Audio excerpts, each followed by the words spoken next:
and we're Tweeks. Today we are going to talk about Divergent by Veronica Roth. In dystopian Chicago, there are 5 factions. Factions are like different neighborhoods set up by different character traits. Teenagers are tested when they're 16 to decide which faction they'll be in. They can leave their family behind forever or stay with them depending on the results from their aptitude test. The first faction we're going to talk about is erudite, the smart people. They crave knowledge and they're all smartsy fartsy. Then there's amity. They're happy and peaceful. They wear bright colors like yellow and red. And they're all happy and like da-da-da-da-da. I don't have a care in the world. Dauntless, the brave. Dauntless people, they're brutal. You know, we're supposed to be brave and, you know, we should just have like a few fears because that's not brave enough. We should have no fears. So they became these like mad killing machines. Cool things that the Dauntless members do is zip line off 101-story buildings, climb giant Ferris wheels by the pier. They get tattoos in their spare time. And maybe jump off trains. Next, there's abnegation, the selfless. They help everybody. They're supposed to be invisible. Yeah. They're really not allowed to even look at mirrors. Candor people, they're honest. They just say what they want. They're not like, just honest anymore. They just say whatever comes to mind. And they're like, smart outlets. Nothing in the noodle.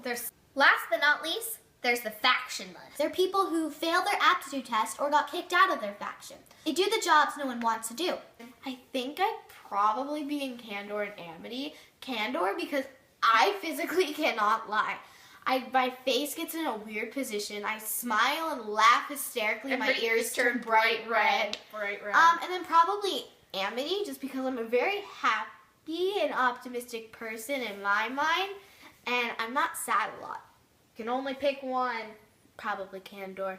Well, I think I would be in Amity. Sure you wouldn't be erudite, because you're not always happy, and you're really smart.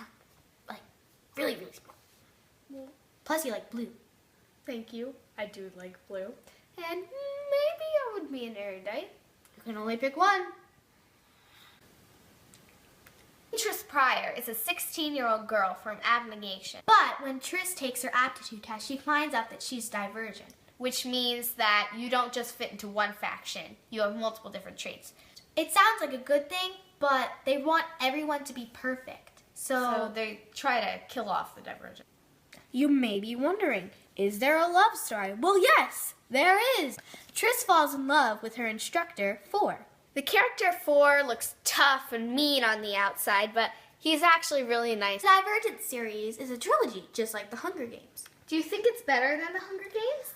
I don't know. I really, really like the Hunger Games. So tied for me. I kind of like the Divergent series better. I think it's a little bit more well-written. Maddie, Tris or Katniss? Oh, that's a tough one. Definitely Katniss for me, I think. I'm gonna have to go with Tris, because it seems like she's come a longer way and tougher. Did Tris survive 2 Hunger Games? I don't think so. She survived 2 Hunger Games because she cheated. But she didn't cheat, that was her strategy. And she also did a rebellion. Tris does one. Ow, that really hurt. Sorry. Ow. The main demographic for this book is fangirls who have read everything from Match to The Fault in Our Stars. If you like dystopian stuff, this is definitely the book for you.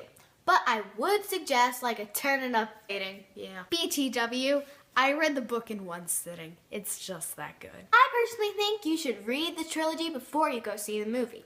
First of all, why wouldn't you? Second, just by seeing the trailer, I could tell there were a lot of differences from the book. Yeah, and I personally think it's fun to point out what the directors did wrong. Shailene Woodley plays Tris in the movie, so I'm really excited. But I also found out by just watching some YouTube videos with interviews that like half the cast is Australian. Go Aussies! And 4 is really cute, and so is Edward, and so is Peter.